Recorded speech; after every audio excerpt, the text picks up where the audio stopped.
Okay guys, one slight modification to what I'm doing. I thought it'd be a clever idea that as I give you alternative assignments, the assignments that you could do on a separate sheet of paper, take pictures of, and email them back to me, right?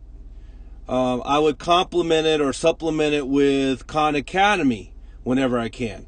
So this week, the easy alternative assignment was actually reviewing IM1, which was this graphing linear inequalities.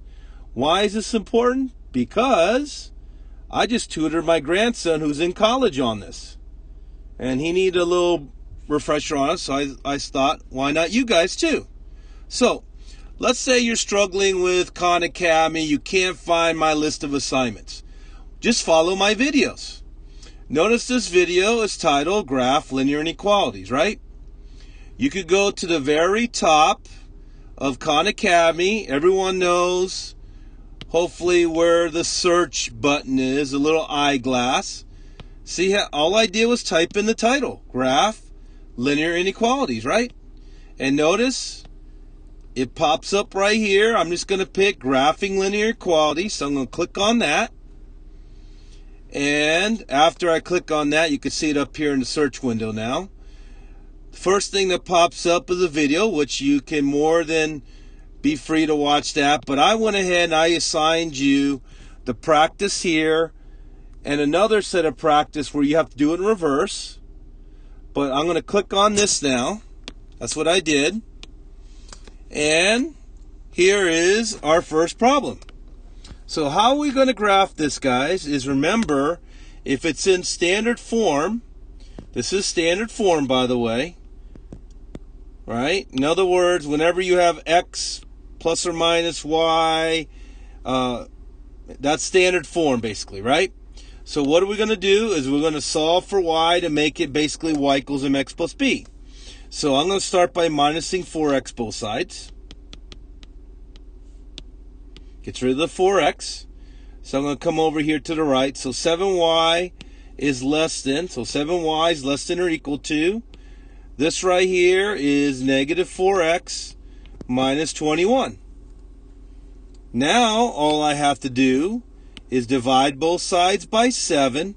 Now remember, guys, when you divide, you distribute. Just like when you multiply, you distribute.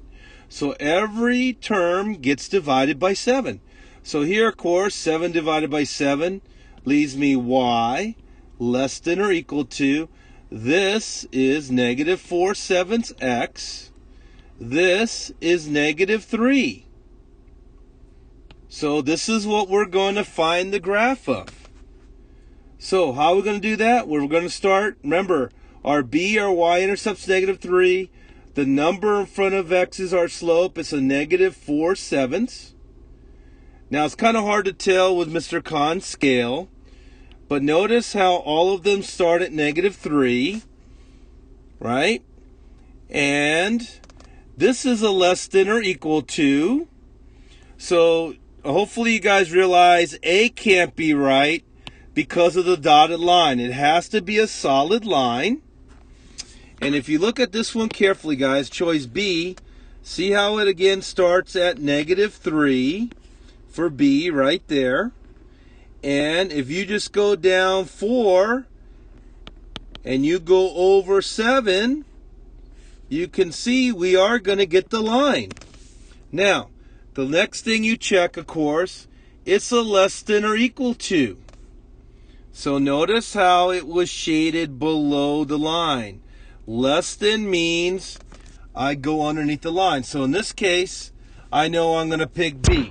If B wasn't correct, you have, of course, choice C and D you have to look at. All right, let's try another one. This one is a little bit trickier, if you don't realize. I'm going to start by minusing 6x both sides. Gets rid of the 6x. So negative 2y is going to be greater than, right, this right here, which is negative 6x minus 11. Now I'm going to divide everything by negative 2.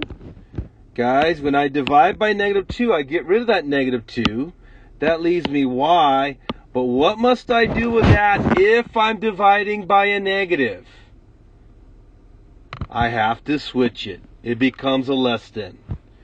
This, of course, is positive 3x. This is positive 11 halves. Now, 11 divided by 2 is basically 5.5. So, I'm looking for a b that's 5.5. I'm looking for a line with slope 3.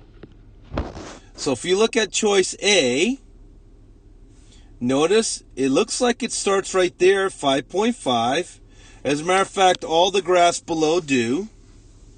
Notice how the line goes up 3 and over 1. But what's wrong with A is wrong. See how this is a solid line right here. A less than, guys, must be a dashed line. A less than means I shade underneath. So this is a graph I'm looking for. I'm looking for a dotted line shaded underneath. So it's either B, C, or D. Okay, let's do one more. At least one more anyways. I'm going to start by adding 5x to both sides. Remember, I want to solve for y. I got rid of my negative 5x. So, what I have is 3y greater than or equal to, that right there is 5x plus 9. One last step, I'm going to divide by 3. Now guys, because I divided by a positive, this stays the same. It's still greater than or equal to. Y is greater than or equal to, this is 5/3 x, this is a plus 3. So I'm looking for a b or y-intercept of 3. I'm looking for a line that goes up with positive slope 5/3. So if we look at A here, guys, notice it starts right there at 3, doesn't it? Notice it does go up 5 and over 3. It's a greater than or equal to. The line is solid. That's good. It's equal to. But see how this is underneath, guys. A is wrong. What I'm looking for is a solid line like this where I'm shaded above. Right? It's either B, C, or D. Now guys, remember that if you divide by a negative, it has to switch like on the second example. You have to know also, okay, let me get to a relatively blank screen here. You have to also know, guys, that greater than looks like this. This is greater. Less than looks like this. Okay? Greater than or equal to, in other words, the line will be solid. We'll have a bar underneath. So now I just made this greater than or equal. Again, this less than, if I put a bar underneath, becomes less than or equal. And both of these, when they're equal, be a solid line. If they are not equal to, but just a greater than or less than, like this one right here, then it's going to be a dashed line. Guys, there's no reason why you can't do this. You just have to try. See you around.